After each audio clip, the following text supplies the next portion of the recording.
Olá Floripa, olá Brasil, olá mundo, eu sou André Patunas, este é o programa Vida Inteligente. Mais uma vez, trazendo aqui o meu querido amigo e irmão Jorge Antônio Ouro, né, que a gente tem o prazer de conviver.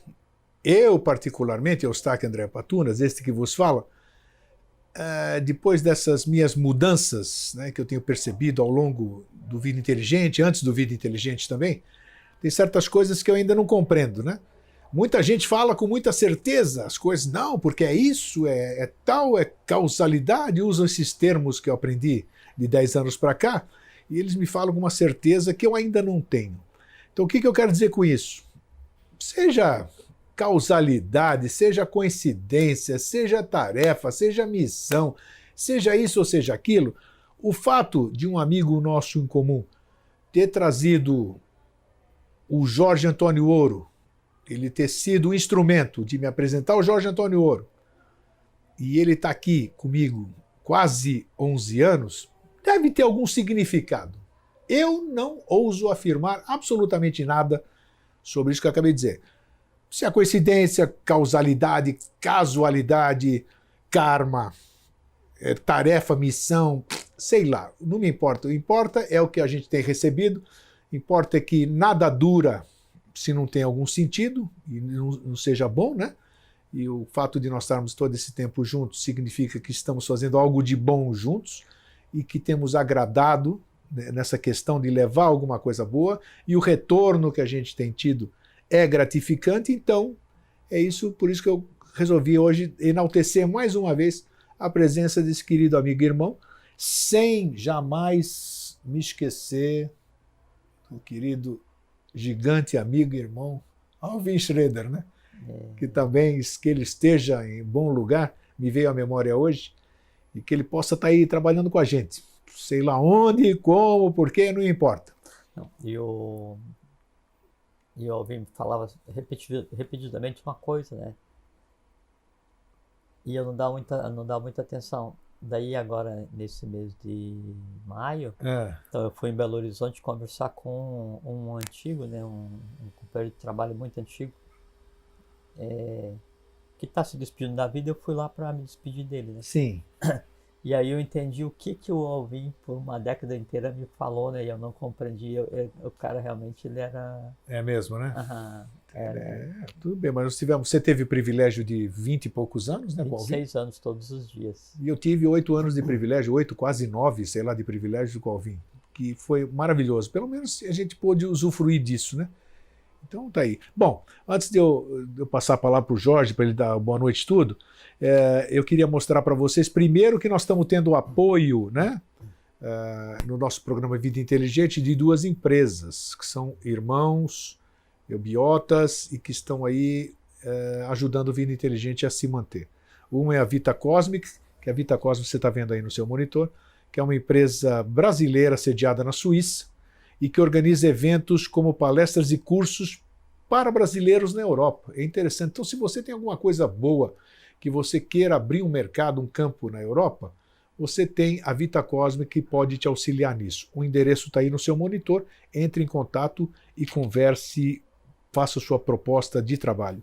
E temos também a Era de Aquário, Viagens e Turismo, que é uma empresa especialista em viagens exotéricas, para qualquer lugar do país e principalmente na região dos sistemas geográficos, seja daqui, seja do Roncador, seja, como é que é o nome lá de Nova Chavantina? É outro sistema geográfico ou não? Não, esse é o do Roncador, esse né? é do Roncador. E tem mais um sistema São geográfico. Lourenço e Itaparica. Isso, Itaparica, exatamente. Então, se você quiser estar a par de viagens esotéricas com pessoas afins, pessoas que comungam as mesmas crenças, os mesmos objetivos, escreva, entre em contato com a Era de Aquários, Viagens e Turismo. E também nós lançamos mais uma vez, mais um produto, né? A gente vai tentando de tudo. Então aqui as pessoas alguns acharam que era caro adquirir o DVD com todos os HD, com todos os vídeos e com todos os áudios, então nós procuramos fazer alternativas. Então, criei o DVDs de áudio, ou seja, isso aqui, ó. Aqui tá vendo Mosaicos do Novo Ciclo, esses dois moços aqui, né, o Jorge Antônio Ouro e eu, na capa, com mosaico ao fundo. Então, criamos 4 DVDs, cujo conteúdo compõe os 226 programas que nós fizemos, Jorge Antônio Ouro e eu, ao longo desses 10 anos e meio já. Então tá aqui, a capa são 4 volumes, né? E aqui atrás tem o conteúdo de cada volume. São cerca de 50, 52, 54 programas em cada DVD de áudio. Qualquer informação que você queira em adquirir, contato@vidainteligente.tv.br, aí embaixo. Bem, acho que era isso. Se eu esqueci alguma coisa, eu vou lembrar durante o programa. E aí, Jorge, como é que você está? Tô bem. Tudo bem? Tudo ótimo. Então isso que é importante. A gente está bem, está com saúde para a gente ir tocando aqui. Você tem alguma novidade, trazendo alguma novidade?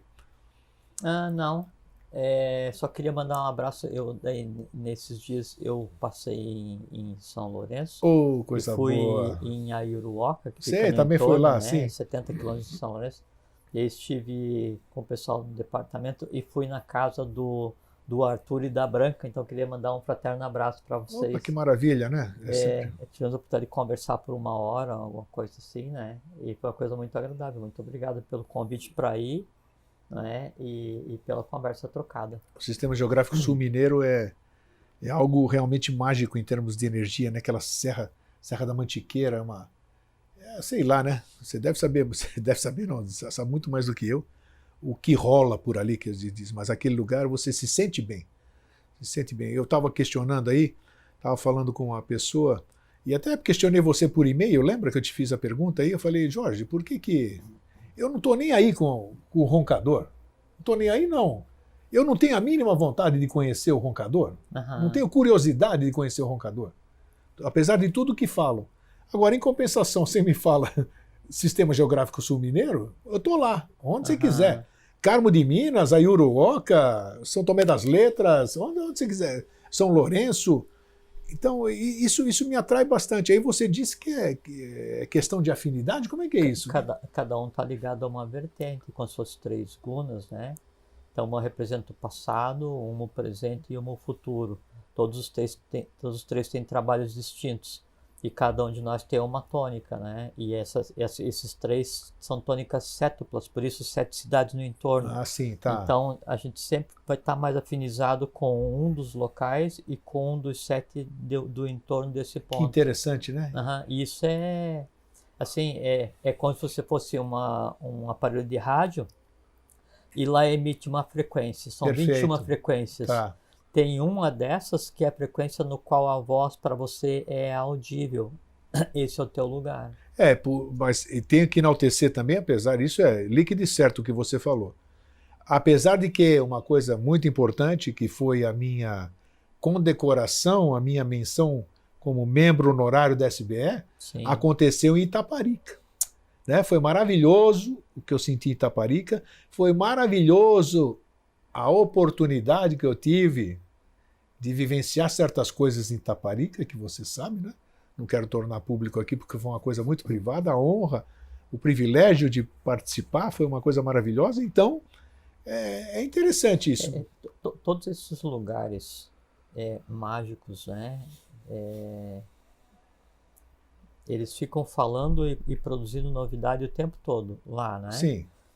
E se você vai nesses locais e você fica em silêncio, que assim, a tua alma fica em silêncio, né? Daí você ouve aquilo que você precisa ouvir. Então, sempre que você vai nesses locais, sempre tem assim, essas experiências distintas, senhora. essas coisas. Muito elas acontecem porque isso é uma coisa natural e não é nem mística, nem mítica, né? É só uma coisa natural. Claro. Isso é bom, porque a gente vai sentindo e vai percebendo esse tipo de coisas. Bem. É porque isso que a gente fala de lei, de esse caminho de evolução, mundos internos, Agartha, Shambhala, Maitreya, Buda, ordens secretas, Atlântida, Pramanta, assim, pode parecer uma coisa abstrata, um discurso, né? Mas ele é assim, são coisas tão reais quanto o sapato que a gente está usando agora, sabe, Greg? A questão como eu coloco isso na minha vida, como eu estou disposto a ouvir o que isso tem a me dizer constantemente, para então eu perceber isso como realidade. Então, e esses pontos que você fala são nós de vitalidade onde emana essa realidade para o mundo inteiro no momento. Então é natural que sejam lugares distintos, lugares diferentes. Muito gostoso, isso. E o bom desses lugares que eu acabei de citar aqui, pelo menos eu só posso dizer o que eu conheço, né? Mas pelo menos nas cidades do Sistema Geográfico Sul Mineiro que eu visitei, gostei muito, porque não é aquele tipo de, sem crítica nenhuma do que eu vou dizer agora, né? Não é o tipo de, não existe aquelas comunidades alternativas, né, onde todo mundo é diferente e tem aquela coisa exagerada de misticismo profundo. Isso aqui não, são coisas naturais, são coisas bonitas. Normais. Exatamente. São pessoas normais que têm as suas crenças, mas dentro de um certo equilíbrio, a palavra mágica. Isso que é bacana. Isso que é bacana, entendeu? Agora, isso tudo foi muito bom. Todo mundo fala que a gente fala muito no começo e foge ao tema. Isso já foi introdução. Claro que foi introdução. É óbvio, né? Porque o tema de hoje que se apresentou é o fanatismo. O fanatismo. Acabei de dizer que esses lugares que eu já andei lá e percebi, pelo menos nesses lugares aqui, que são departamentos da Sociedade Brasileira de Obiose, podemos considerar assim, departamento, ou eu tenho outra terminologia? O Sistema Geográfico... Não, é que a sociedade, departamento é uma unidade de iniciação que existe em vários estados. E essas 7 cidades são o quê? Já fizemos programa específico sobre isso, sim, né? Em cada uma delas tem um templo principal, que é São Lourenço, Itaparica e Nova Chavantina, no Mato Grosso. Isso. Né? E aí cada um desses templos da cidade principal tem em torno de si 7 cidades. Isso que compõe o sistema geográfico. Então são os 3 núcleos, né, de onde emana a coisa toda, né, assim, o trabalho de lei para o Brasil e para o mundo. Isso, então ótimo. Isso é bom. Bom, então, hoje a gente tem visto, você, eu, todo mundo... tem percebido ou critica ou fala ou não se sente bem com essa questão que a gente vê, o fanatismo. Eu gostaria que você começasse, ô Jorge, provavelmente você sabe bem, porque era uma coisa que você teve como grande instrutor, digamos assim, né? Grande amigo. Amigo também, né? O Alvin. O Alvin, ele trabalhava muito com a etimologia das palavras, né? Ele era um profundo amigo dos gênios dos idiomas. Exatamente. Né? Porque uma coisa eu falo nele com alegria, porque... Não, uma coisa é você aprender o idioma coloquial, né? Outra coisa é você aprender o código da linguagem que gerou o idioma coloquial, que é e ele tinha uma facilidade em mexer com isso, em lidar com isso. E o passo além disso é você chegar à raiz, não a raiz filológica da palavra, sim, mas a raiz de onde emana a própria inteligência do gênio que compõe o idioma. Sim. Nesse ponto você consegue alterar o idioma e criar a linguagem de construção ou a linguagem mágica. O nosso amigo, ele estava nesse patamar. Com certeza. E falando nele, mais uma vez, que é bom, né? Nós criamos, você sabe, né? Uma nova linguagem, novos tempos verbais, linguagem de criação, linguagem de magia construtiva. Isso. E reescrevemos, para a gente reescrever o idioma do gênio brasileiro, criamos um outro idioma, né? Isso aí já está tudo lançado. Não, isso é um trabalho para o futuro. Nós trabalhamos durante uns 20, desses 26, durante uns 25 anos, todos os dias, em uma coisa que é o futuro, para ser dado à humanidade mais para frente, né? A gente dedicou, suponho que a gente viva 100 anos, né? Então o Alvin viveu 83, né? Então ele dedicou praticamente 1/3 da vida dele para criar. Vamos supor que eu viva 75, né? Ou sei lá quanto terminal que eu tenho que fazer, vou embora com a maior felicidade, né? Então dedicar 1/3 da vida para construir alguma coisa que foi dado à humanidade, ainda não assim explicitamente, mas já é da humanidade, e no tempo certo isso vem à tona e vai ser o código de conversa coloquial, o usual de todos, porque aí é a linguagem de criação. Né? Quem sabe um dia mais para frente, não sei a gente possa, claro, sem dar a profundidade da questão, mas dizer como qualquer um de nós tem condição de construir, né? Mesma coisa. Desde que não você... sei se seria um assunto para ser abordado, porque... Por isso que eu disse, um dia, não sei, se tiver a oportunidade... É questão de dar bisturi de presente, né? É verdade, para quem não sabe lidar. Em que época que eu vou usar, se muito cedo causa mal, se na hora certa causa bem. Não, eu digo naquela questão que nós já falamos aqui, por exemplo, como você pode lançar alguma coisa boa, como você pode criar alguma coisa boa, através coisas que nós já falamos, seria bom recordar. Coisas você já colocou na Sim, internet, já colocou. Foi. Tem coisas que você colocou e tem assuntos e expressões e mesmo textos escritos sobre esse assunto que jamais... É verdade. Não é que jamais saiu de uma escola de iniciação, é que jamais havia sido produzido em outra escola de iniciação por ninguém. Isso. E agora circula no... Coisa dos tempos. Coisa dos tempos, exatamente. Do novo ciclo. A questão do fogo que nós já conversamos aqui, de Fohat, né? A transformação que nós já explicamos. Então é isso aqui que eu queria aprofundar um dia, né? De como que se trabalha com esse mecanismo. Mas quem sabe, se tiver que ser assim, assim será. Para que não... Se bem que tem uma coisa, né, Grego, que isso o professor Henrique de Souza, ele sempre falava, então questionava assim, professor, mas por que você falou tão abertamente esse assunto em Dharana, se isso nunca foi dado à humanidade, né? E ele dizia que assim, o conhecimento secreto, né?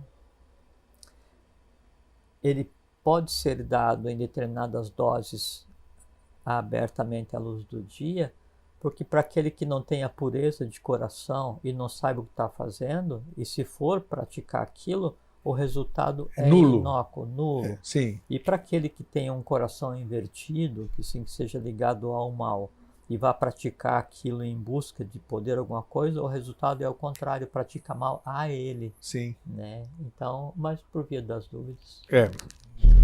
Nada, a água aparece quando o poço está pronto, né?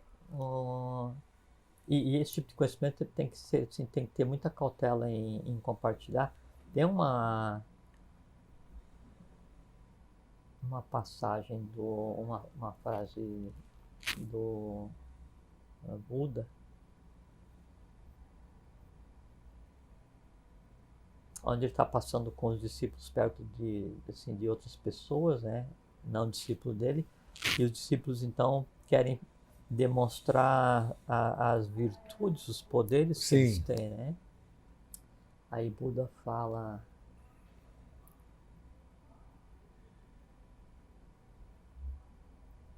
que será de vós, ó mendigos espirituais, né? Que preferem demonstrar aos brahmanes e aos outros suas virtudes e não seus defeitos. Né? O correto do discípulo é mostrar aos outros seus defeitos, para que com os defeitos aprendam ambos, quem pratica e quem vê. Opa, estou no bom caminho aqui, porque eu só vejo defeito aqui e fico falando, pô, você tem que se poupar, Grego, você se expõe, fala muito. Pô, então tá bom, boa notícia, Jorge, obrigado. Tá, ele fica vermelho, eu que tenho que ficar vermelho. Mas isso quem disse foi Buda. Então, escuta, bom, etimologicamente, o que tem etimologia da palavra fanatismo ou não? Tem. Vamos lá, qual seria ela? Então, assim,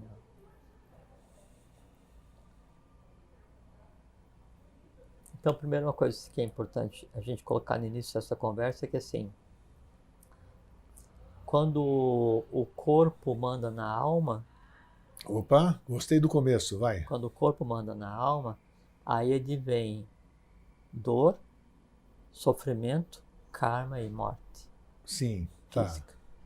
Quando a alma manda no espírito, advém dor, sofrimento, karma e morte espiritual. Sim, tá. Então, para não haver a inversão, então sempre é do superior para o inferior, para que o superior ensine, prepare, sublime, transforme o inferior. Esse que é o caminho.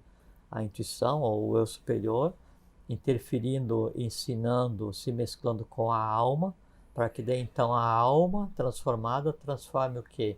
Os instintos e o corpo físico. Hoje na humanidade a gente tem isso invertido. Invertido, sim. Né? O que tem valor é o físico, o que tem valor são os instintos, menos valor as emoções superiores, menos valor a racionalidade ou a razoabilidade e desconhecido a intuição e a abstração. Incrível, isso que eu te questiono sempre em cada programa que surge esse assunto, eu falo, Jorge, estamos aqui, estamos na transformação e tudo isso aqui. Não, mas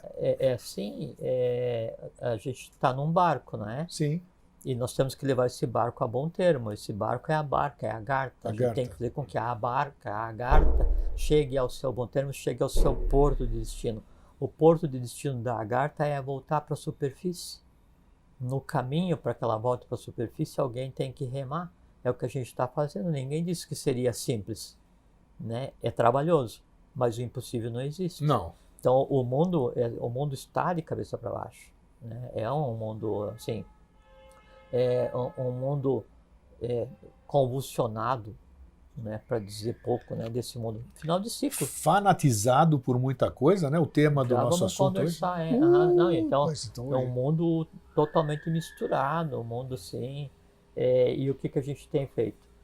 Todas as ordens, né, que têm lutado para assim, dar uma direção ao mundo, e todos os seres que têm vindo para trazer a boa nova ao mundo, todos eles, Buda, Krishna, Orfeu, Apolônio, Jesus, Quetzalcoatl, Manto Capac, todos os Capac, os Menés, os Osíris, o Car, que foi o que primeiro fundou, que hoje se conceitou como Europa, todas as ordens, né? O Orfeu, todos eles, né? Se eles não tivessem vindo para tentar restabelecer a lei, o mundo já estaria na mais completa animalidade, né? Isso aí... Não duvido, não. E também o que a gente tenta fazer, o que a gente, sim, nós de maneira geral, né, que a gente dedica um pouco do tempo de vida para pensar e para repartir com os outros esses pensamentos, maneira de ver, nós trabalhamos e de 1889, 1883 para frente, então mais especificamente o Brasil como condutor dos destinos espirituais do mundo, que é aí que a gente está envolvido diretamente até hoje, né? A gente tem tentado evitar que aconteça o que aconteceu na Atlântida, né? Onde então também as ordens tentavam conter o que estava acontecendo e uma subversão do conhecimento, uma subversão da ordem social, uma subversão de valores, a prática desordenada do conhecimento contrário à lei. Sim. Né? E aí alertavam todos, olha, vão seguir o caminho do bom, o caminho do bem, o caminho do belo, vão manter, preservar o conhecimento divino e tal, as coisas assim. Chegou um ponto em que daí o fracasso foi tão grande, então daí tinha dois seres que representavam a própria divindade, né, na época, e tinha um terceiro que era equilibrante, que era um sacerdote chamado Mukha, né? Aí chegou um ponto em que aí aquilo em que então tá, vou dizer, mas aí chegou um ponto em que fracassa aquela tentativa de salvar a Atlântida, né? E aí se fala que um pedaço de estrela Baal caiu na Terra e aí assim, e a terra rugindo, os mares assim saindo do seu leito, né? O céu rasgado de relâmpago, um negócio assim, aquela coisa que assim, ia mudar para sempre a história humana, né? E aí então todos correm em direção a Mukha, né? E aí salva-nos Mukha, né? E aí ele diz assim, agora só me resta morrer com vocês. Ixi. E a Atlântida afundou, né? Então essas ordens, esses trabalhos, e é emocionante falar sobre isso porque dá para ver o que aconteceu em detalhes, né? E é uma coisa assim complexa até de ver.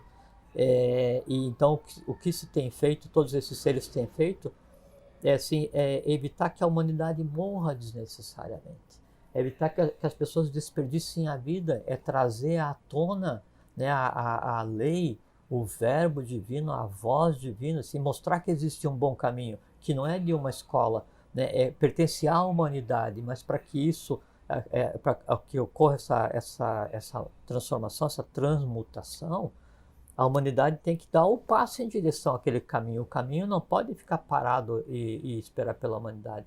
Então, isso que a gente tem feito hoje, né, todas essas ordens que trabalham ao redor do mundo, ocultamente ou não, para trazer de novo, né, a lei, o que se tem feito, então, assim, de uma maneira bem direta, bem singular, bem explícita, tentando salvar a humanidade de novo, né? Porque a gente sempre fala que a questão das profecias, todas as profecias antigas falam de um final de ciclo, né? E, assim, ou a humanidade cumpre o seu papel e há uma transição harmônica, ou a humanidade não cumpre o seu papel e aí as próprias forças naturais têm que dar um jeito, né?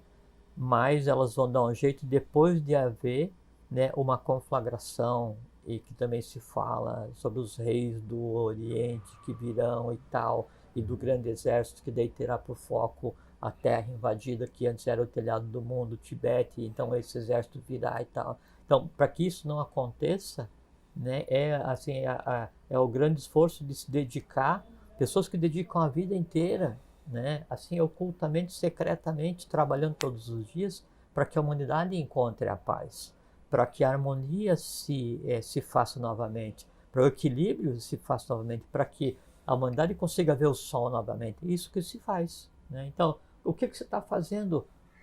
O que você está fazendo aí, 11 anos fazendo um programa? Você especificamente, estou falando para você, 11 anos, alguém pergunta você, por que você está fazendo um programa há 11 anos aí, sem saber nem exatamente para onde você vai? Aí você responde, estou tentando te salvar. Não, eu não me... Eu estou falando isso para você, que é a resposta certa para dar, estou tentando te salvar. Eu teria que dar essa resposta? Sim. Agora virei salvador? Não esse salvador do fanatismo. Sim. Ou da superstição, você tocou, da mística. O que seria? Boa. Já vamos chegar no... Não, é isso, mas agora responde aí. Mas que tipo de salvação é esse? Mas o salvar completa. Não é o salvar das religiões. Mas essa palavra está... Inclusive, a doutrina dos avatares... Está cristalizada nas pessoas. A doutrina dos avatares, que é a libertadora da humanidade, né? Ela mostra claramente que nenhum deles jamais pensou em criar uma religião. Então, todas as religiões que existiam hoje... Isso é verdade, não está escrito em lugar nenhum. São criação dos homens. São. Todas elas. Tão torta quanto os homens, tão cega quanto os homens, tão sem direção quanto os homens. Isso e dependendo dos homens, tão más quanto os homens. Né? Focos de fanatismo. Deixaram um legado que as pessoas transformaram aquilo numa... assim, adequaram... como se fosse assim... o avatar vem e entrega um diamante para o entorno imediato. Aí esses botam no bolso, né? E aí saem pelo mundo dizendo assim, eu possuo o diamante. Isso aí, boa. Né? E assim, venham a mim e me ouçam porque eu possuo. Ele não possui. Isso não pode ser possuído. Ele está de guarda. Inclusive, as ordens... Sim. Olha só que importante isso aí que ele falou, muito importante. Isso aplica, você não possui nada, você tem guarda de alguma coisa. Inclusive, por exemplo, assim, e na Sociedade Brasileira de Eubiose, Ordem do Santo Graal, Augusta e Excelsa Ordem do Santo Graal, não é? Que é a ordem de proteção e contenção e criação da ambiência para a manifestação visível do Avatar Maitreya, que transforma a humanidade daqui para sempre. A gente tem muito claro o seguinte, todo o conhecimento que se tem, do qual a gente aqui em 11 anos não trouxe nem um fragmento, nós conversamos aqui assim, pequenas nuances do que seria esse conhecimento, nós temos muito claro que é um conhecimento que pertence à humanidade. Então nós somos guardadores temporários de um conhecimento que no tempo certo a humanidade é dado. Questão do bisturi, quando a humanidade estiver adequada. Você tocou num assunto que é crucial, porque muitos, em todas as sociedades iniciáticas, se acham donos, se acham proprietários. E você foi muito feliz em dizer que assim, Grego... Tem que ter essa consciência que você é guardador mesmo. Te dou um negócio... Claro, sim. E é transitório, porque você não vai levar para lugar nenhum. Você vai ter que deixar para alguém isso aí. Óbvio então como é que pode ser seu? Mas é que tem que lembrar assim, qualquer que seja a escola de iniciação, O próprio nome já diz, escola de iniciação. Se é uma escola, pressupõe o quê? Aprendizado. Permanente. Na escola de iniciação, sempre vai haver 2 ambientes. Aquele onde está você e todos os discípulos, cada um com a sua história, cada um com o seu caminho, cada um com o seu tempo de vida, cada um com a sua idade evolucional, coexistindo em um mesmo ambiente. Onde muitas pessoas coexistem em um ambiente único, o que acontece? Atrito. Sem dúvida. Esse atrito é o trabalhar, né, as midanas de cada um, exatamente, né, para que daí você esteja apto a andar. Aí você anda para um outro ambiente. Qual é o outro ambiente? Para dentro de você. E nesse outro ambiente que você andou, que daí já não é mais no fã ou no tempo, que já vai conversar, mas é dentro de você mesmo, o que você tem ali? Aí você contempla o mestre. Né? E aí, então, sempre o ponto de chegada, né, de um processo de iniciação, vão existir somente 2 pessoas naquele ponto. Um que lá já estava te esperando pacientemente, que é o mestre que está em você, que é o teu superior, e o outro é a tua alma de peregrino que acabou de chegar. Interessante, isso sempre. Mesmo. O resto, aí é só questão da individualidade, né, das nuances de personalidade de cada um, nuances de caráter de cada um, o volume de nidana ou skanda de cada um, como que isso vai se comportar. Então, você acha que é dono disso, dono daquilo. Podemos chamar isso aí de caminho, né? Porque está aqui as 2 pontas, você acabou de citar, claro, e o resto é o caminho para chegar nessas pontas, nesse destino. O caminho da iniciação, né, é o próprio caminho, porque não tem ponto de chegada. Não existe. Né? Então, assim, um grande engano é você pensar que a iniciação... Quando você diz chegada, você está estabelecendo algum ponto que não existe, né? Porque é perene a coisa, né? Não existe. Assim, a iniciação não é como você pegar o teu cajado e andar para o Santiago de Compostela. Você sai de um lugar e aproveita, tal, curte o máximo, aquela coisa mística. Chegou lá, né? Tudo bem. Aí você larga aquilo tudo, bota a tua roupa assim, de social e volta para a tua cidade e vai trabalhar normalmente. Não existe. Na iniciação, o caminho de chegada significa nada. Nada, de não existência, neutralidade total. Que, assim, é aquele equilíbrio onde você não consegue mais nem ver as 2 pontas. Isso aí. Né? Quando vai se chegar nesse ponto? Se você não vê ponta, não tem início, não tem fim. Quando vai se chegar nesse ponto? Não é agora, porque vai ser no momento em que a gente, assim, nós todos formos flogísticos, depois de alados, né, e próximo ao ponto de passar a ser nada, né, para começar uma próxima etapa. O resto tudo, isso assim é como a roupa que a gente tira no final de cada dia, né? Bom, então sobre a questão da etimologia de fanatismo, né? Uma coisa que é importante, assim, é que o fanatismo, arauto, você sabe o que significa, né? Arauto ou o yokanan é o anunciador. O anunciador, né? O fanatismo, ele geralmente é o arauto de ideologias, mas aí o que o fanatismo ele entrega, a mensagem que o fanatismo como mensageiro entrega é o ódio. É mesmo? Sempre a mensagem que o fanatismo, principalmente ligado à religião, né? Sempre a mensagem que ele vai entregar é o ódio. Por quê? Porque o fanatismo, né, ele não admite o contrário. Isso é verdade. Se ele não admite o contrário, ele tem que odiar e dar embate ao contrário. Se você pega hoje, nós estamos em 2016, se você fizer uma análise de todos os continentes, todos eles estão convulsionados. Sim, então são 11 países no mundo de hoje que não estão em convulsão.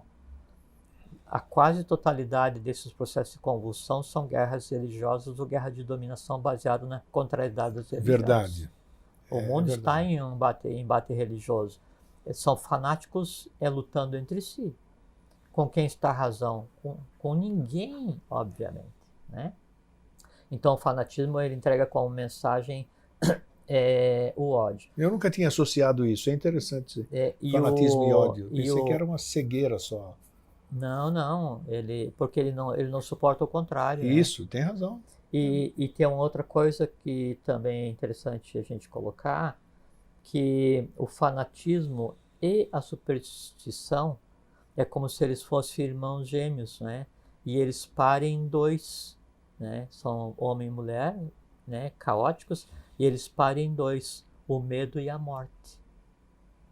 Sempre onde houver fanatismo extremado, superstição extremada, dando embate ao entorno, quem gera o fanatismo e a superstição vive no medo, e a defesa do medo fanático ou do medo supersticioso é matar aquilo que causa o medo ou que ameaça. Então você vai e mata o outro, quando na verdade superstição e fanatismo em conjunto dão embate às próprias nidanas de cada um refletidas no outro. Sim.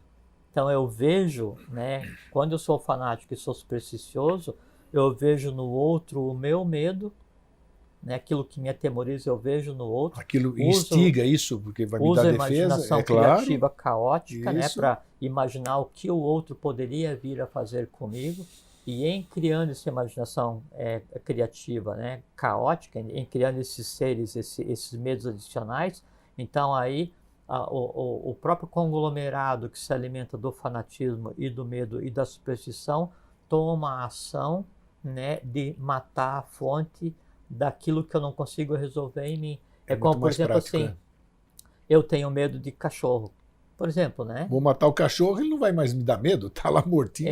Só que eu matei aquele cachorro e o medo de cachorro ele permanece. Sim. Né? E aí agora alimentado pelo prazer de matar aquele cachorro. E como se fosse possível matar o medo fisicamente, externamente.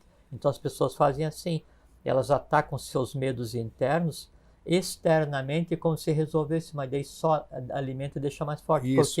Porque criou no meu medo de cachorro, né, a necessidade de matar outros animais. Sim, até liquidar com o meu medo, total. Que não existe como, né? Porque na medida em que eu vou e extingo a vida de alguém para amainar o meu medo, além do que ele já era, ele se alimenta do prazer de tirar a vida. Isso gera uma cadeia que daí resulta o que a gente chama de guerra entre nações. Você foi ao extremo, interessante isso. Isso é importante. E agora eu vou dizer sobre a questão da etimologia do superstição. E depois eu quero fazer uma pergunta, tá? E da etimologia do fanático. Isso, né? Isso. Então, a superstição super acima e stare é aquilo que se coloca assim, o super é acima e o stare é como se você estivesse em pé, duas raízes, né, latinas. Então, superstição e o final de superstição, o ion, é a ação, né? Então, é aquilo que você tem que se coloca em você acima de todo o resto.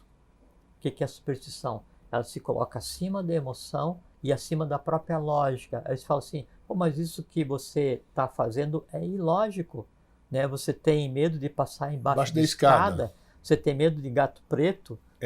Né? Então, é isso que é a superstição. E é uma coisa muito interessante porque nos dá uma chave, né, para compreender como funciona o astral. Porque daí, nesse caso, né, a superstição ela se coloca acima da própria lógica, mas daí como é que pode, né, que um conjunto de crenças que deveriam estar no astral se coloque acima da própria lógica? Não é que daí a crença, né, ou o medo se coloca acima da própria lógica, é que o foco da minha consciência, ao invés de estar na lógica, ele está submergido no astral. E esse conjunto de medos, para mim, é o céu. Então, ele se coloca acima de onde está meu discernimento. Então, isso é superstição.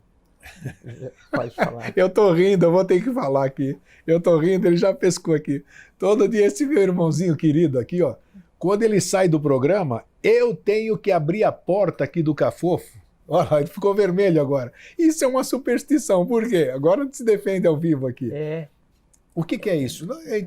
Sim, é porque apresentou-se porque eu acho que aquele ditado em espanhol que é muito engraçado, né? Brujas no lo creo. Brujas no las creo, pero que las hay, las hay. Então eu não acredito em bruxas, mas que elas existem. Então, é que cada ditado popular em si tem um cunho esotérico, há uma verdade por trás.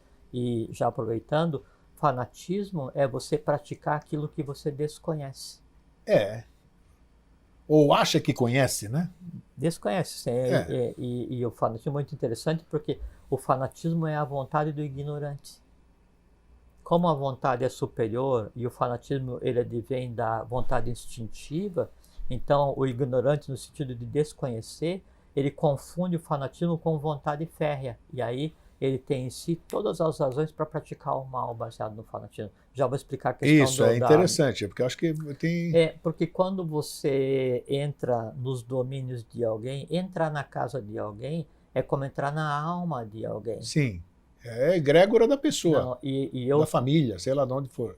É um ser vivo, né, que você está entrando, né? E da mesma forma como você abre a porta para que eu entre na tua casa, você vai ouvir o que a gente está conversando. Então você está abrindo a porta para que nós dois entremos na sua alma, claro, né? Através dessa televisão, por respeito a você, né? Então, aí eu peço para que você abra a porta e me autorize a sair da tua casa. Ele saiu bonito da resposta. Mas tá bom, é isso mesmo. Depois falo assim, não, é interessante. Depois falo assim, não, abre a porta para que eu volte outras vezes. É porque se você me autorizou a entrar e você me autorizou a sair, eu não deixei nenhum resíduo na tua casa. É verdade, boa, bem falado. Assim, nada é por acaso, nada vem por acaso na conversa. Assim, independente de qual seja a origem do mal, independente de qual seja a intensidade do mal que alguém faça ou deseja a você, inclusive o mal precisa bater à porta. Não tem como. Não tem como. Assim, o que vai acontecer, sim, a pessoa desejou o mal, né? E o mal está ali da porta para fora. E o mal, o que ele sabe fazer? Ele só sabe fazer mal. Aí ele fica ali fora falando, mal, mal. E se em você há o beijo do mal, aquela frase que ele está falando ali, encontra eco em você. Isso. Aí o teu mal abre a porta para aquele. Como você se entrelaçou com aquele, aí você vai reagir àquele que te desejou o mal. Mas sempre abrir a porta parte de você. Olha que interessante, ó. Sempre, olha que interessante. Parte de você. A questão da outra face, a questão da reação. A ação cada um faz a que bem entende. Sobre a minha reação, eu sou Senhor absoluto.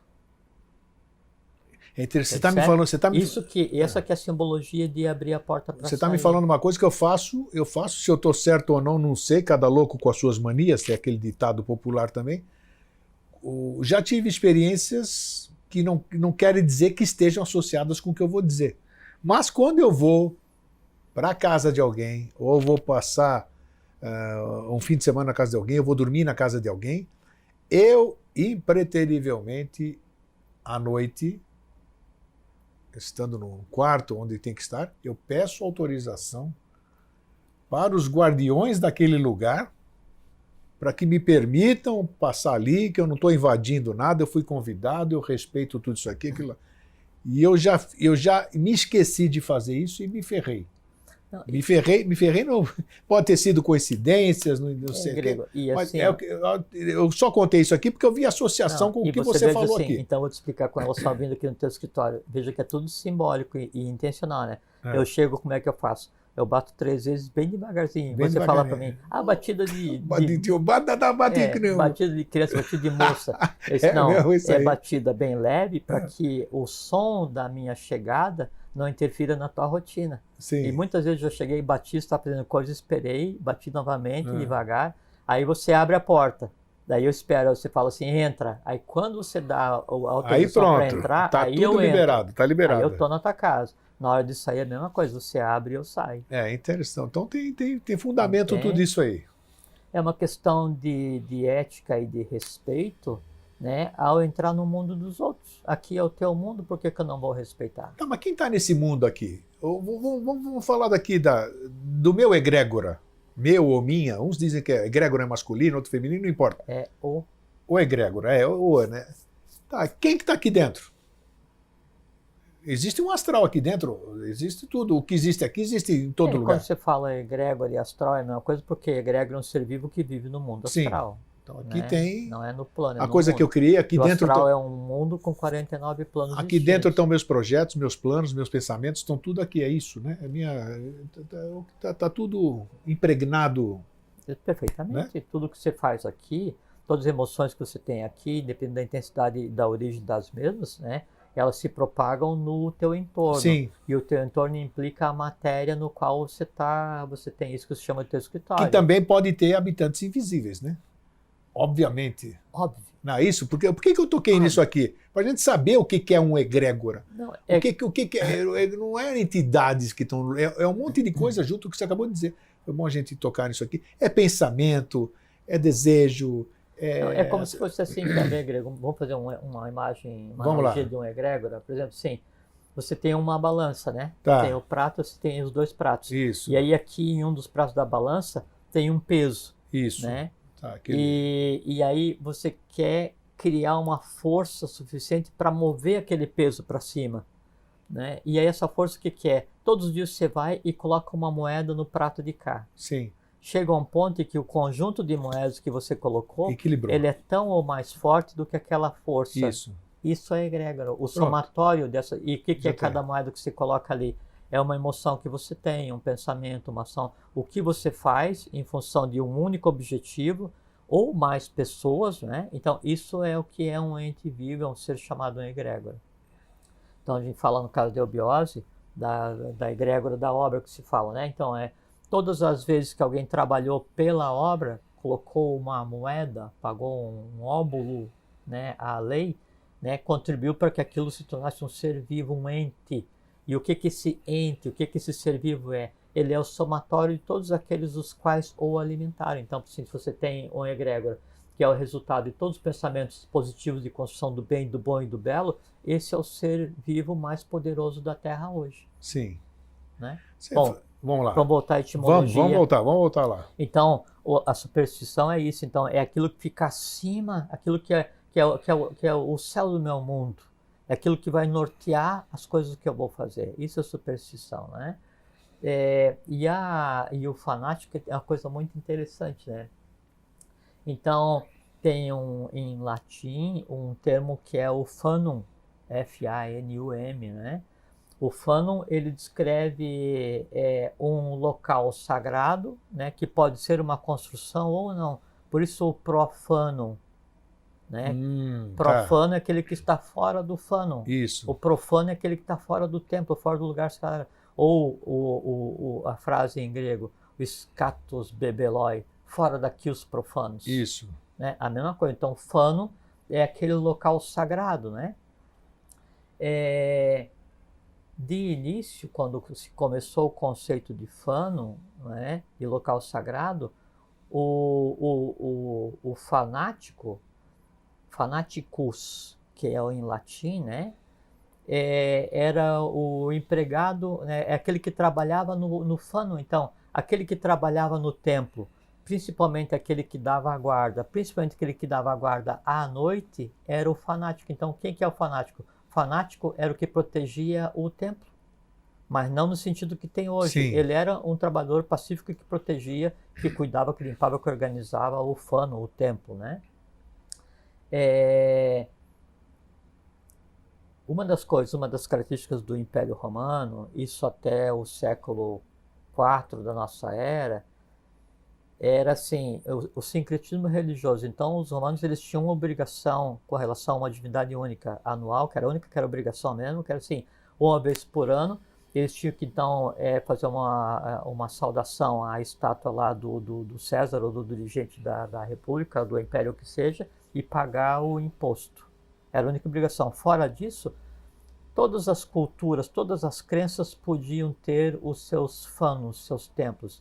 E quando eles invadiam os locais, aí eles erigiam templos, erigiam fano àquela cultura. Então, tanto podia ser a Osíris, né, na Babilônia, na própria Roma, na Grécia, não interessa onde fosse que eles passassem. Sim. Então, erigiam os templos, né? E a prática era livre, então era comum, né, você ser um frequentador do fano de várias religiões, como se hoje você fosse judeu, católico, muçulmano, budista, sabe, teósofo, interessa, você ia em todas as religiões, né, todos os fanos. Com o passar do tempo, e isso aí até por volta do século I, então se criou uma nova expressão que era não mais o Fanaticus, que era o que dava serviço no templo, mas o Fanor. O Fanor é aquele que era assim, que ele era tomado por um profundo fervor religioso, né? E aí o Fanor, a partir de então, ele começa a exigir, começa-se a exigir que cada um esteja ligado a um Fanum somente, ou a um local somente, né? Até aí tudo bem. Só que com essa transição do século I para o século IV, quando no século IV, então, desse mistura Estado e religião em Roma, né? Aí então... O famoso concílio de Nicéia nesse interim também, né? A tendência para que chega nesse ápice, né? Sim. Aí então, já que a religião é mais forte que o Estado, mistura os dois e continua reinando, que é o que se vê hoje, na verdade, né? Então aí, esse Fanor ele resulta o fervor religioso e passa-se então a criar o atual conceito de fanático religioso, que é aquele que vê na religião dele a única verdadeira. Até aí tudo bem, eu posso ver a minha religião, né, como única verdadeira. Isso. E eu vejo porque a minha religião é do religo, religas, religare, que é ligar o homem à sua própria essência. Sim. Né? E aí isso é conhecimento, isso é conhecimento filosófico esotérico, né? E isso que é a eubiose, isso que é a ordem de Santo Grau. Então se cria o conceito de hoje de fanático, né? E o fanático acha que só o dele é que é o certo. Até aí tudo bem, tranquilo, né? Ainda há a liberdade, é que cada um acha que o seu é certo. Perfeito, todo mundo convive. Isso. Só que o passo seguinte é o quê? É achar que o meu é o certo e que o teu é o errado. E tem que ser destruído. E que você representa uma ameaça porque o meu Deus é melhor do que o teu Deus. Isso. E aí eu tenho que levar a minha religião para que você a assuma, e então começam os movimentos de expansão, Estado-religião, derivando para o fanático de hoje, que é o fanático religioso, que mata, invade, mente, rouba, faz, para pregar, né, aquilo que ele acha que é certo, que é a sua religião, antropomorfizando a divindade que nunca criou religião nenhuma. Isso. Né, e dando para a religião, para o Deus de cada religião, as piores características humanas possíveis. Por quê? Porque o Deus das religiões de hoje, ele é bom para algum, mau para o outro. Piedoso para alguns, impiedoso para outros. Paciente com alguns, vingativo com outros. A ponto de chegar aquele negócio de converte ou morre. Exatamente. Ou, por exemplo, assim, ou quando teve a ação contra os cátaros, não foi? No norte da França. Sim. Os albigenses, né? Onde então cercaram a cidade e lá se praticava o cristianismo primitivo, que era uma religião solar, assim como o Islã primitivo, na época em que eles dominavam a Península Ibérica. O Islã primitivo era um culto solar por excelência. Sempre foi, né? Era a luz, né? E aí então, né, nessa questão dos albigenses, cruzados católicos contra os albigenses, aí então conta, né, a tradição, que Deus General pergunta para quem estava comandando, mas como é que a gente vai saber quem é convertido ou não ao catolicismo, né? Para a gente saber quem mata ou não. Aí a resposta é a seguinte: mata todo mundo e deixa que Deus decida. Mataram todos. Estupidez, né? Assim, extinguiram a cultura, extinguiram Acabou, a exatamente. cidade. Não, e depois, assim, indistintamente. Não, e aí as religiões aí vêm do chamado mundo antigo, ou mundo civilizado, ou primeiro mundo, que na verdade o primeiro mundo, que é o mundo que já passou, para nós do Brasil, para nós aqui onde devia ser América, que devia se chamar Atlântida, né? Para nós Atlantes, pós-Atlantes, aquilo é passado, assim, é nosso passado, é a pré-história do Brasil, é a Europa, né? Pode doer, mas é o que é. Aí, então, o chamado primeiro mundo invade, né, conquista o mundo novo, as Américas, Isso. Né, e traz não só aquele movimento colonizador que era de lei para fazer a fusão das Vergôntias, Lemurianas, Atlantes, né, e Árias, para criar o que seria a raça do futuro, que é a brasileira, mas junto vieram as religiões.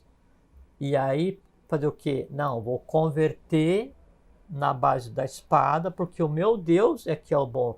A tua crença no Deus solar, na natureza, isso não vale. A história está aí para contar, né? A história de verdade está aí para contar. No mundo inteiro, né? E aí sempre uma religião destruía tudo. Isso. E aí, em cima dos templos antigos, construir os novos. Você pegar e desmontar os templos que existem hoje ao redor do mundo, e embaixo tem os reais templos. Tem. E aí pega e muda a data disso, muda a data daquilo, então vai para se adequar e faz para dar no que tem hoje. Lástima. Então isso é o fanatismo. Essa é a etimologia, né, do fanático, do fanatismo, né?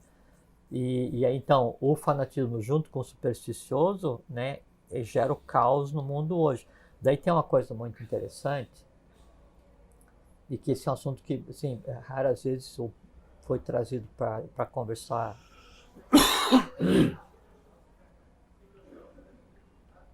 Que é assim, Grêmio. A mistura fanatismo e superstição, que daí em si parem o medo, parem o ódio, parem a morte, eles são os legítimos representantes do ciclo que acabou. Né? Assim, é como se fosse um mar de nidanos, de tendências negativas, onde chafurda a humanidade, ou a humanidade mais nova, menos experiente, né? E aí cria-se uma ambiência, há um conjunto de forças,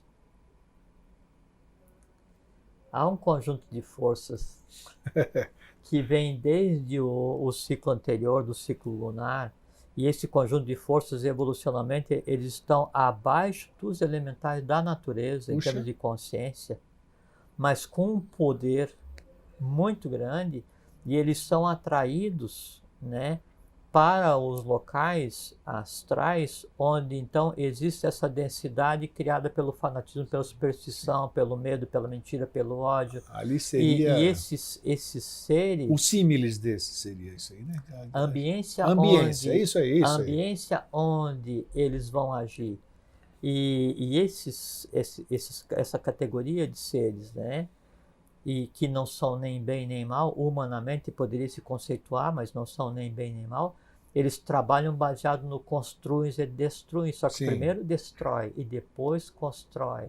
Então, grande parte do caos das religiões que existe hoje no mundo, né, é baseado na criação da ambiência para que esses seres ajam. Esses seres têm os nomes de assurins.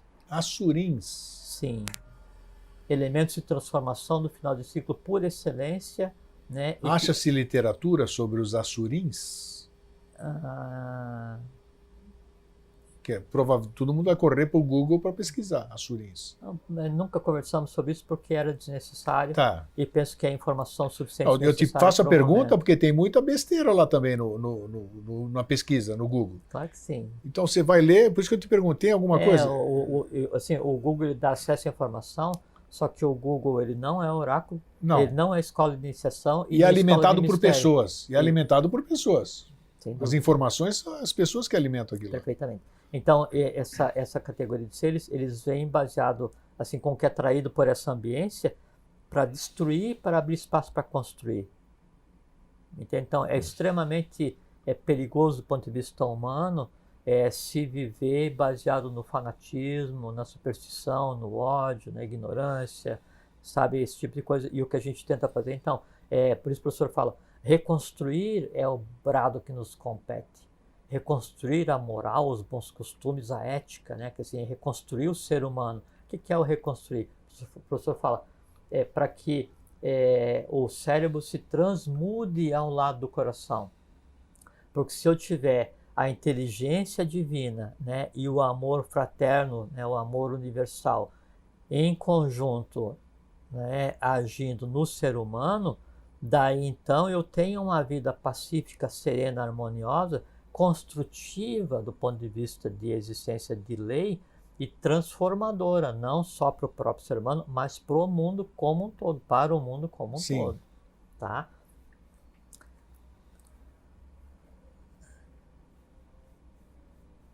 Você falou a questão agora há pouco, enquanto você está pensando aí. Assim, sobre esse assunto tá bom, sobre os assurinhos tá bom aqui. Isso, tá bom aqui. Quero te fazer a pergunta que você falou dessa... Irmão, era em cima disso, mas eu podia comparar, porque Shiva, que todo mundo conhece, Brahma, Vishnu e Shiva.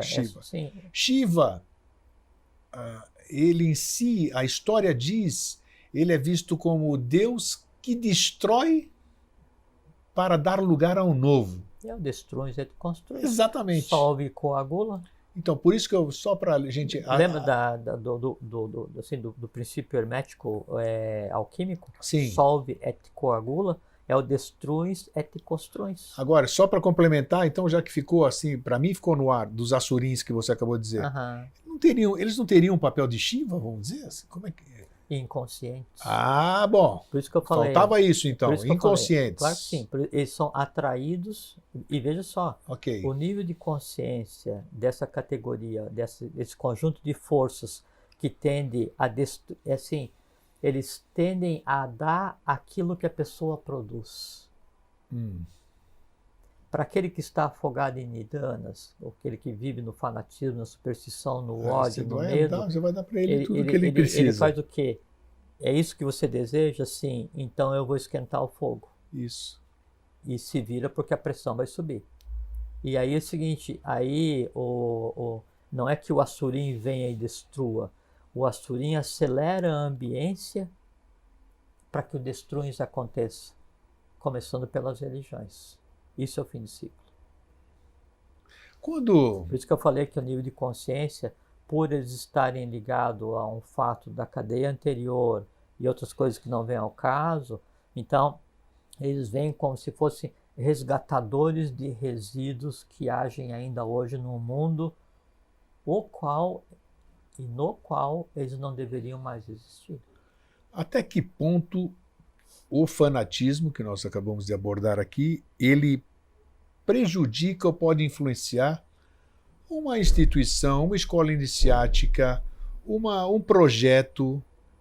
Como evitar, vamos dizer, como evitar a propagação do fanatismo? Talvez é uma pergunta sem resposta. Não. O fanatismo e a superstição, ele destrói a iniciativa e fica uma casca só.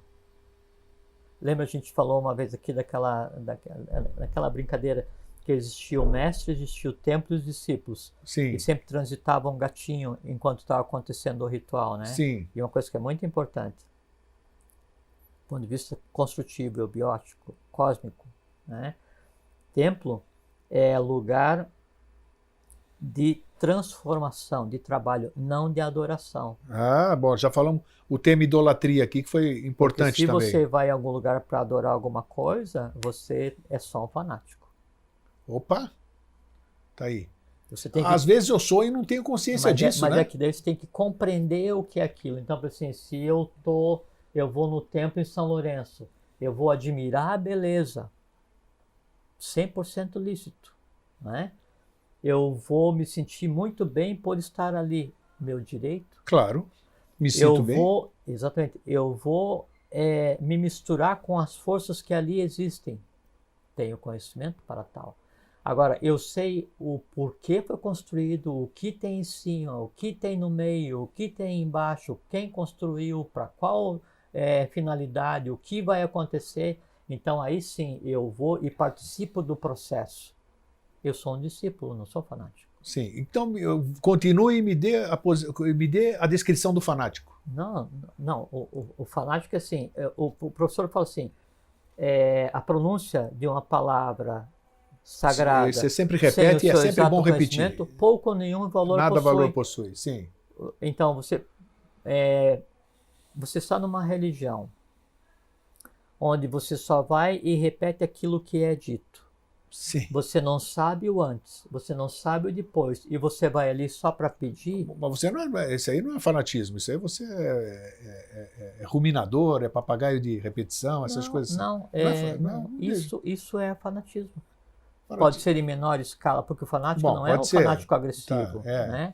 Assim, você é ligado àquilo, você gosta daquilo, você ama aquilo, você é quase um místico devocional, e não compreende nada do que acontece ali, não compreende o simbolismo do que acontece ali, o que se fala não tem sentido nenhum. Esse é o fanático. Os que estão falando já não sabem mais o sentido daquilo e fica um processo, uma enganação, onde você está correndo loucamente para destino nenhum, você não sabe para onde você está indo. Né? É como assim, alguém falou assim para você, ei, corre, né? E você começa a correr. Nem sabe por quê, as pegadinhas que a gente assiste na televisão muitas vezes. Você está indo, né? E você está num túnel, você está ouvindo o eco, corre, corre, corre. Só que lá no final, a origem já falou assim, ei, volta. Só que até que como você está desembestadamente correndo... Não está ouvindo nada, você está no corre, né? E o volta pode chegar para você quando já a tua vida tinha sido desperdiçada. Olha só, são lembranças importantes, lembretes. E a maneira, um outro aspecto da questão do fanatismo é assim, você tem que levar o processo da iniciação ou da busca do conhecimento ou do teu caminho, não interessa qual seja, Grego, sabe? A religião que você escolheu, a ordem que você escolheu, a seita que você escolheu, não interessa qual seja, se está ali, é mérito teu estar ali, aquilo tem coisa que você precisa, ali tem erro que você tem que aprender, é o teu caminho, se vira, né? Agora, sempre ele tem que ser levado com parcimônia. Você não pode abrir mão das suas obrigações de ser humano social. Olha aí, ó, importante. Você não pode abrir mão das suas obrigações da tua vida de entorno, não pode abrir mão das suas obrigações para contigo mesmo. Sim. Então o fanatismo alimentar não leva a nada, o fanatismo na yoga não leva a nada, porque inclusive sobre a yoga se diz assim: a prática da yoga, Shankaracharya, a prática da yoga sem consciência é uma irrealidade. Olha aí. Mesmo a yoga praticada todos os dias, você tem um corpo absolutamente equilibrado, sem consciência das asanas, das posições, do que tem, não adianta. Não sabe, os pratos da balança não estão em equilíbrio, não leva a nada. Por quê? Porque qualquer coisa que você faça para o teu corpo, até que você tenha desenvolvido o corpo causal, que pressupõe equilíbrio, esse corpo vai para as minhocas. E não é minhoca iniciática, vai ser desmanchado, vai morrer. Assim como o vital, assim como o astral. Então, o trabalho de vida, né, é lutar pela perenidade, pela eternidade da alma. E aí, então, também do corpo. Então, o início do programa, quando você fez aquela citação. Tem que ter o equilíbrio, né? Então, você tem que cumprir teu papel como homem de família. E não é família se você é pai, né? Se você é filho, filho é família. Então, até porque foi a família que você escolheu karmicamente. Então, tem teu papel como da cidade onde você escolheu nascer, tem o teu papel como membro, né, elemento de uma nação, de um país, como ser humano. Então, tem vários papéis que você tem que desempenhar em paralelo com o teu papel de discípulo. Desse equilíbrio é que pode vir o caminho do bom, do bem e do belo. Se você abandona tudo para se dedicar a alguma coisa, fuga não é iniciação. Muita gente faz isso. Você fala assim, não, eu vou ser vegano. Isso. Ou você... Não criticando, não, né? Nada a ver, você usou um termo... Não, eu não como carne vermelha, esse negócio assim, há 30 anos. 31 anos que eu não como, não é? Por opção própria. Agora, eu tenho que chegar no equilíbrio e eu tenho que entender o meu organismo, como é que eu funciono, né? A minha personalidade, o meu perfil, né, de personalidade, para baseado no meu organismo que eu conheço, nas reações do meu organismo, meu perfil de personalidade, ouvindo o que meu organismo diz todos os dias, eu chegar em uma prática alimentar não fanática, né? Que me dê o que eu preciso, que é o quê? Um corpo saudável, reservado e preservadas as necessidades de karma e de nidana que a gente tem que resgatar cada um, né? Para que então eu tenha um veículo minimamente apropriado para que a evolução aconteça. Porque a única maneira de eu agir no invisível hoje é usando o corpo físico, porque daí através do sistema cerebro-espinhal eu vou gerar em todos os planos. Assim, é o painel de controle para o invisível e teu corpo físico. Né? Então tem que cuidar bem dele. Agora, então daí não adianta assim, eu vou ser vegano, mas aí o meu tipo de personalidade eu sou sanguíneo. né? E aí a opção por ser vegano vai me levar à morte. Intencionalmente eu incorri em lesa evolução para mim. Isso não é equilíbrio, isso é fanatismo. Tá aí, ó. Percebe? Sim. Não, porque assim, e aí cada um tem o seu tipo de personalidade.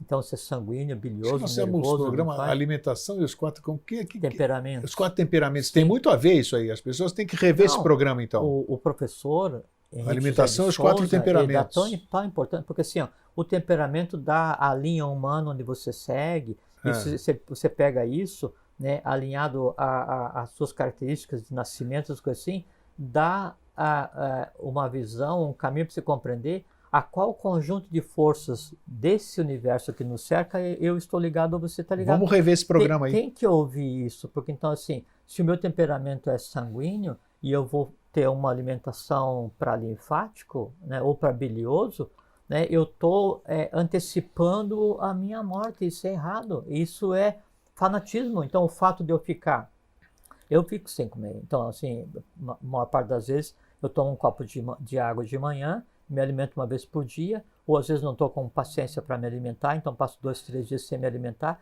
mas eu sei perfeitamente onde eu estou andando, porque eu faço aquilo que eu me sinto bem. E ao contrário, tem dito, não, hoje eu vou comer pra caramba, eu vou comer pra caramba, né? Por quê? Porque eu sei os meus limites. Fora disso, é o fanatismo que não leva a nada. Então, qualquer que seja a escola que você está seguindo, desde a mais excelsa Alimentação e os quatro temperamentos. Reassista esse programa. Então, o professor ele dava tal importância, o professor Henrique Souza dava tal importância a isso, que daí ele sugeria que o discípulo, ao começar a fazer os graus de iniciação da instituição, fosse feita uma análise pelo instrutor para ver qual o temperamento, porque baseado no temperamento, inclusive as yogas seriam diferentes. Quantas vezes? Isso é feito regularmente, né? Não. Mas isso... Para você ver a importância de chegar no equilíbrio, para que a gente não vá desembestadamente por um caminho que nos leve àquela falsa sensação do dever cumprido. A sua filha é nutróloga, a mais velha. Como é que ela vê isso aqui que você está falando? Você já conversou com ela sobre essa... Muito. E como é que ela recebe isso como cientista, como médica? Bem dentro das limitações. Claro, né? Mas porque, ela assim, vê coerência nisso aí? Sim, porque assim, veja que assim, o conhecimento acadêmico, ele vai e aí chega um ponto em que ele não consegue mais explicação para determinadas coisas, ele entra e na resistência entrar no que se chama de coisa mística, então ele entra na coisa quântica, não sei o que e tal, mas chega no final, eu estava conversando com o marido dela, eu converso regularmente, né?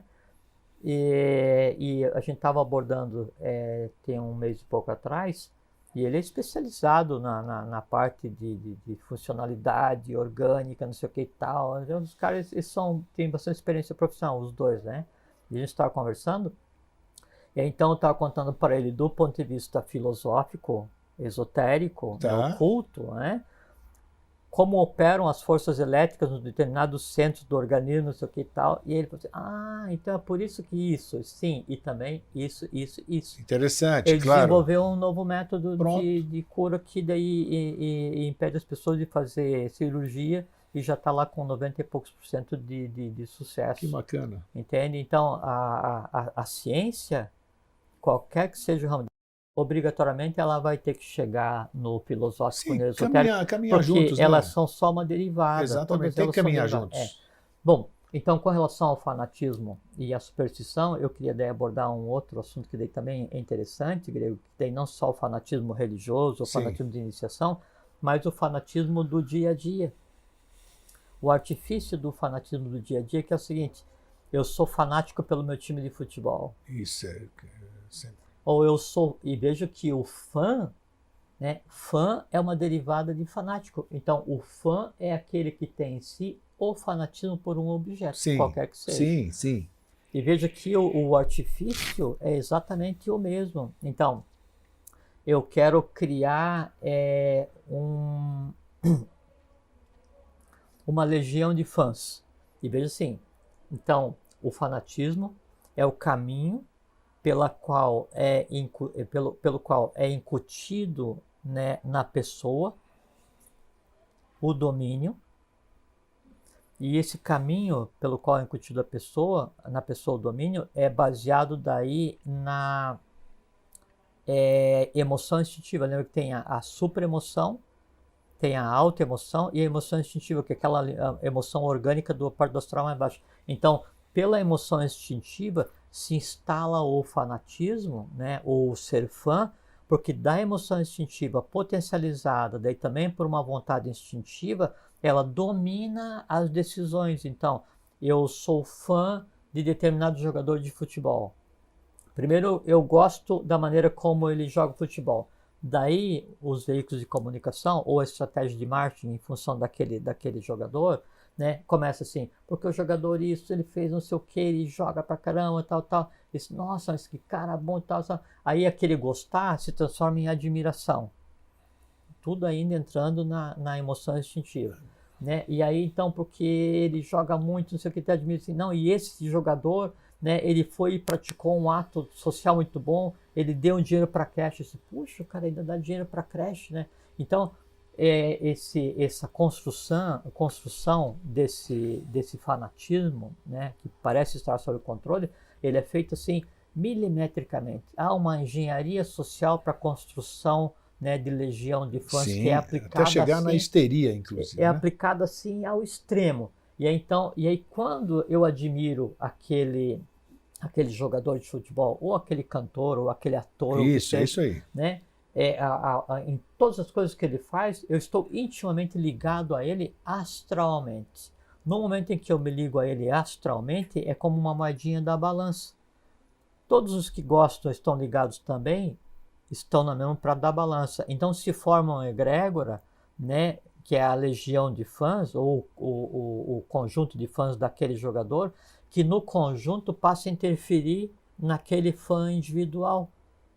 O conjunto dos fãs passa a interferir. Chega um ponto em que daí... Claro, ele faz parte daquilo. E quando chega nesse ponto, o que acontece? Começam os comandos contrários, comandos reversos. O que é um comando reverso? Aí o meu ídolo, pelo qual eu sou fanático, por causa do futebol, ele vem na TV e fala assim, eu gosto de tomar esse tipo de cerveja, ou eu uso essa marca Pronto. Isso funciona como um comando, sim, e aí você vai replicar automaticamente aquilo, e você vai consumir aquilo, porque... A gente vê isso muito. Não, isso é o que move a sociedade atual. Sim. Isso Mensagem subliminar. Isso é o que move. Então, há toda uma engenharia, por isso que quando eu falei sobre a etimologia de superstição, e que é uma chave para compreender o astral, é uma chave para compreender a mecânica de dominação que hoje é utilizada para todos, para fazer o quê? Fazer o que seria... Indução. Engenharia reversa, engenharia social reversa, para induzir o consumo e escravizar as pessoas. E aí, essa mesma coisa, ela é feita voltada para o ódio. Então, você pega um fato visível, claro, né? E aí a pessoa fala assim, olha, aconteceu isso. Fala assim, o cara, ele atravessou o sinal vermelho. Mas eu não vou odiar ele porque ele atravessou o sinal vermelho. Aí fala assim, olha, mas ele chutou uma árvore. mas eu não vou odiar ele porque ele chutou uma árvore, porque a árvore está de pé. Até chegar aí fala assim, não, mas ele foi e jogou um cachorro no rio. Pô, mas aí também não pode, né? Aí fala assim, não, ele jogou o cachorro no rio e depois ele tirou pedra do cachorro que estava se afogando. E então começa a pegar assim vários até chegar no ponto até que chega aquela chave que cabe em mim, né? E aí então, via emoção instintiva, eu passo a odiar aquele. Eu vou odiar aquele por uma coisa e me misturo com os outros que odeiam aquele por outras coisas. Pronto, e aí gera um ódio. Já. Esse ódio gerado por esse conjunto, ele é completamente manipulável. Ele é como se uma egrégora que recebesse comando. É como quando o Paracelso criava elementais para ajudar ele no laboratório, né? Aí eu vou e comando. Não, agora vamos para a rua. Agora vamos fazer isso. Agora vamos fazer aquilo. Então, a manipulação das massas é baseada na manipulação reversa, né, do astral, onde então se entra pela emoção instintiva, pela vontade instintiva, e se comanda as pessoas como se fossem marionetes, né, e elas pensam que aquilo ela está exercitando a sua própria vontade, mas não, ela está dando vazão à vontade instintiva, baseado na emoção instintiva, baseado no fanatismo, que daí nesse caso está ligado ao ódio, e que precisa ser exteriorizado. E isso é que provoca as guerras, porque daí o que é que acontece? A população de qualquer país, não só do Brasil, ela é manipulada de tal forma, assim, vou escolher um inimigo comum, país que está do lado, e aí começa a criar fatos, né? E aí você vai e coroa esses fatos criados que geraram ódio com o medo e fala assim, não, e esse que nós odiamos, ele pode nos invadir.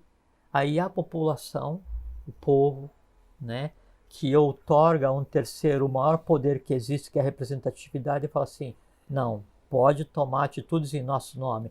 Daí aquele que está dirigindo, que tem outros interesses quaisquer, é um traidor, que é pior do que um ladrão, né?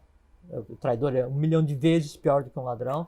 Ele vai e move a nação para uma conflagração baseada em interesses outros, e os puros, inocentes, fanáticos baseados no ódio morrem. Faz parte. Contra isso que nós temos que lutar. Exatamente. E como é que a gente luta contra isso, Grego? A gente vai para a rua para brigar e atirar pedra no que está manipulando? Nós vamos tocar fogo? Não. A gente dá embate ao fanatismo, ao erro, ao ódio, não brigando contra aquele que está manipulando as pessoas, mas dando consciência para que as pessoas se libertem e percebam que, na verdade, a vontade dela, que ela pensa que é a vontade, é uma vontade instintiva, ela está sendo manipulada. Que aquele ódio que ela sente é um ódio induzido que foi manipulado. Então, quando a pessoa percebe, mas eu estou me comportando como um fanático.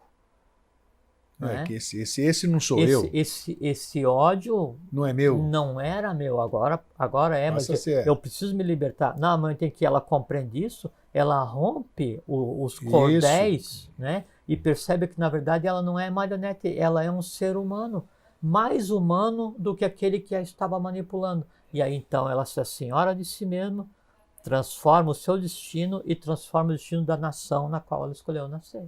Então eu gostaria, para a gente encerrar, que tudo isso que você falou, bate nas primeiras frases que você pronunciou. Repete o negócio da alma, do corpo, que você disse no começo. Sim, quando o corpo manda na alma, então nós temos dor, sofrimento, karma e morte física. O corpo manda na alma. Tá. Quando o corpo, assim, quando o instinto manda na emoção, né? Instinto mandando na emoção, ok. E quando a emoção manda na intuição, né, ou no abstrato, daí nós temos dor, sofrimento, karma e morte espiritual. Tá? Então, se nós vamos agir sempre de baixo para cima, o resultado sempre é catastrófico evolucionalmente, não é? Se a gente vai agir de cima para baixo, deixando que daí a intuição haja no abstrato, que daí haja na mente concreta, que haja na emoção, que haja no instinto, que faça com que a ação correta aconteça, essa é a divindade. E quanto mais daí a minha alma se aproximar do meu espírito, que sou eu mesmo. Sim. Mas isso aqui é uma opção própria, eu que decido quando. Claro. Mais serena, mais pacífica, mais harmônica e mais justa é a minha existência. Fora disso, nidana, dor, sofrimento, karma, ignorância, morte, superstição, fanatismo. Tudo contra a lei. Isso é a Dharma. Viver no bom, no bem e no belo, isso é Dharma. Isso é a lei, é assim que a gente vive como seres humanos. Maravilha. Eu sugiro, eu vou fazer isso. Depois vou anotar essa frase dele e vou botar aqui dentro do cafofo aqui. Eu vou deixar... É bom você estar lembrando. Você olha para aquilo, você vai lembrar, você vai falar, até que aquilo toma parte do seu ser e você já não precisa mais ler, já está dentro de você e você já sabe as prioridades, em vez de baixo para cima, como o Jorge falou, agir pelo contrário, assim, de cima para baixo. Para que uma ação seja tomada, para que uma palavra seja dita, para que um ódio seja expressado, para que um pensamento seja tido, seja parido, há todo um conglomerado de forças envolvidas e várias decisões em várias instâncias até que isso se transforme numa ação, que é o karma endriane, que são aquelas 5 coisas que fazem com que a gente interaja no mundo, não é? Voz, mão, pé. E então o que eu tenho que fazer é fazer com que essa mesa decisória ela não seja uma casa de loucos, não seja baseado no instinto, porque se eu deixar que as minhas ações sejam baseadas nos instintos, não posso culpar ninguém, porque o instinto ele é o que é, ele não tem emoção e não tem razoabilidade. Isso. Se eu vou deixar que as minhas ações sejam baseadas na emoção, né, eu não posso culpar se elas forem ilógicas, porque a emoção não tem lógica. Se eu for agir baseado somente na lógica, eu vou agir grotescamente, né? E eu não posso me culpar, porque daí a minha ação ela não teve um amor fraterno envolvido, ela não teve uma abstração. Por quê? Porque a mente concreta não entende de abstração. Se eu for agir daí baseado só no abstrato, né, e eu tenho assim a própria mente abstrata como meu limite, eu não posso me culpar. Por quê? Porque acima da mente abstrata eu tenho aquilo que a todos coordena, que é a intuição, de onde emana o amor universal. Aí que o professor fala, para que o cérebro se transmude ao lado, transmude é o seguinte, ele tem que descer no coração para que os dois juntos se alterem. Então, é o conhecimento, é o amor universal e o conhecimento universal juntos em uma única coisa, aí acontece a alquimia, e aí então sim, eu tenho harmonia e eu tenho o verdadeiro conceito de paz. Maravilha, eu acho que o recado está dado hoje, está muito bem dado, por sinal. Mais uma vez vou cumprimentar ele, estou gostando. Eu acho que ele perdeu a passagem da Nova Zelândia agora. Agora, o preço das passagens cortaram, agora tem que ir direitinho. Não, eu estou brincando, sabe que a gente sempre brinca. A gente leva essa forma, como é que se diz? Tem um termo aqui, lúdica, né? A gente leva sempre o programa de forma lúdica, mas a gente está falando sério, né? O professor Henrique José de Souza, né? Então, ele era extremamente brincalhão, né? Ele gostava de fazer, um dia eu reparto algumas coisas que eu ouvi, né? Tá. Ele é extremamente brincalhão, assim, e ele, mesmo a vida sendo como era, mesmo ele sendo quem era, mesmo com a visão que ele tinha e com o papel que ele tinha, com o trabalho que ele tinha, ele se permitia brincar, porque o brincar e o viver ludicamente é uma das mais belas experiências humanas que se pode ter, porque o viver ludicamente é viver puramente, né? É como se você fosse uma criança vivendo na face da Terra. Então, e o estado de criança não é uma criança inconsciente, é um humano, adulto, consciente, criança, por quê? Porque nele o timo está ativo. E quando que o timo está ativo? Quando o cérebro se transmudou ao lado do coração, vem o estado de pureza. Pronto, nota 10, não precisa dizer mais nada.